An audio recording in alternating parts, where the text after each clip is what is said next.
మన 'మాస్ మహారాజా' రవితేజ గారిది 'మాస్ జాతర'. మనదిదంతా టీజర్, గ్లిమ్స్ అన్నీ వచ్చేసాయి. సో, సినిమా అయితే ఈ సినిమాతోటి ఖచ్చితంగా అయితే కంబ్యాక్ ఇస్తున్నారు. నాకైతే గట్టి నమ్మకం. ఎందుకంటే 'మాస్ జాతర' అనేది ఒక టైటిల్ చాలా పవర్‌ఫుల్ ఉంది. ప్లస్ ఏందంటే గ్లిమ్స్‌లో, టీజర్‌లో చాలా వరకేందంటే ఎలివేషన్ షాట్స్ అయినా, కొంచెం కామెడీ సైడ్ అయినా చాలా బా అనిపించింది. ఎందుకంటే మళ్ళీ సీన్స్ మనకు 2002 ఈడియట్ టైమ్‌కెళ్ళిపోయినట్టు అనిపించింది. చాలా బా అనిపించింది టీజర్ అయితే.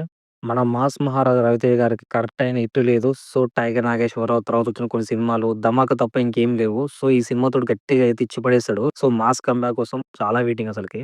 రవితేజ గారు ఎప్పుడూ ఒక కొత్త దర్శకులకి ఆపర్చునిటీ ఇస్తారు కదా! సో, ఈ సినిమా గూడా ఒక కొత్త దర్శకుడికి ఇచ్చారు. సో, అతను ఈ రీసెంట్‌గా అయితే ఏ ఫిల్మ్ చేయలేదు. కాకపోతే తన మీద ఉన్న నమ్మకంతోటి, ఆ స్టోరీ నమ్మకంతోటి తనకున్న కాన్ఫిడెన్స్ ఉంటే ఓకే చేశారు. ఈ సినిమాతోటైతే గట్టిగా ఇచ్చి పడేసారు అసలకి. సినిమాలైతే చాలా మంచి అంటే హైప్స్ ఉన్నాయి. అలాగే బీజీఎం కూడా చాలా మంచిగా ఉంది. ఫ్రెష్‌గా ఉంది. ఈ మూవీలో అయితే రవితేజ గారిని 'ఇలియట్' సినిమాలో చూసాం కదా! 'మనదే ఇదంతా' అని చెప్పేసి. ఆ కంబ్యాక్ గురించే ఇది చేస్తున్నాము. సో, అదే ఇచ్చి పడేస్తుంది మొత్తం.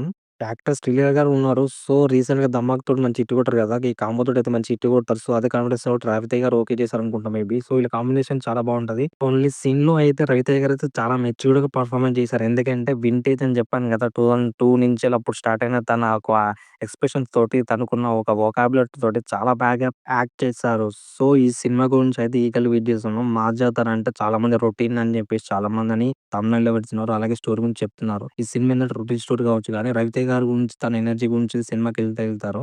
ఈ మూవీ అయితే చాలా రోజుల నుంచి పోస్ట్‌పోన్ అవుతూ వచ్చింది. ఫైనల్‌గా ఏందంటే మన అక్టోబర్ 31, 2025 రిలీజ్ కాబోతుంది. ఈ సినిమా గురించి చాలా మంది వెయిట్ చేస్తున్నారు. ప్లస్ ఏందంటే ఈ సినిమాలో కొన్ని క్యూరియాసిటీ చాలా వరకు పెంచేశారు.